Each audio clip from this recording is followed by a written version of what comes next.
নাহমাদুহু নুসাল্লি আলা রাসূলিহিল কারীম, আম্মা বাদ। মহান আল্লাহ সুবহানাহু ওয়া তাআলা যখন আপনার কাছ থেকে কোনো কিছু ছিনিয়ে নেন, তখন যদি আপনি শুধুমাত্র ধৈর্য ধারণ করেন এবং তার কাছ থেকে আপনার পুরস্কার প্রার্থনা করেন, তবে তিনি আপনাকে তার চেয়েও ভালো কোনো কিছু দিয়ে ক্ষতিপূরণ করবেন।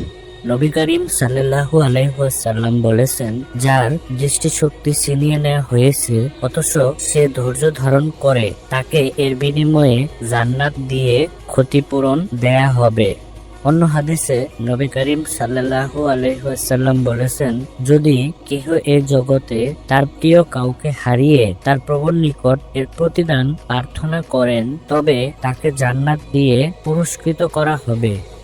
অতএব কোনো দুর্ভাগ্যজনক ঘটনার জন্য অত্যন্ত দুঃখবোধ করবেন না, কারণ যেই মহান সত্তা এর আদেশ দিয়েছেন তার নিকট এর ক্ষতিপূরণ ও এক মহা পুরস্কার জান্নাত রয়েছে। যারা এই পৃথিবীতে দুর্দশা কবলিত ও আল্লাহর নৈকট্য প্রাপ্ত, তারা জান্নাতের সর্বোচ্চ স্থানে প্রশংসিত হবে। তোমাদের উপর শান্তি বর্ষিত হোক, কেননা তোমরা ধৈর্য ধারণ করেছিলে। চূড়ান্ত গৃহ কতই না চমৎকার।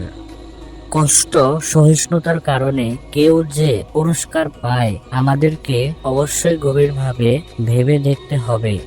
তাদের প্রতিপালকের পক্ষ থেকে তাদের উপরেই কল্যাণ ও তারাই তার অনুগ্রহ লাভ করে এবং তারাই সঠিক পথপ্রাপ্ত।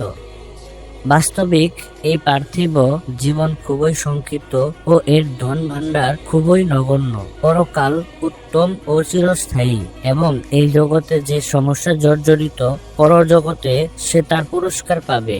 এখানে যেই কঠোর পরিশ্রম করবে, আখিরাতে সেই শান্তি পাবে।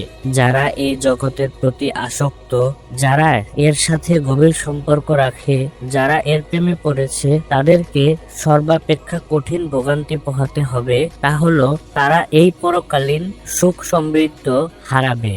তারা শুধুমাত্র ইহজীবনকেই উপভোগ করতে চায়। তাদের এই কামনার কারণেই এই জগতের মুসিবতকে কঠিন ভাবে। তারা তাদের চারপাশের ইহজীবন ছাড়া আর কিছুই দেখতে পায় না।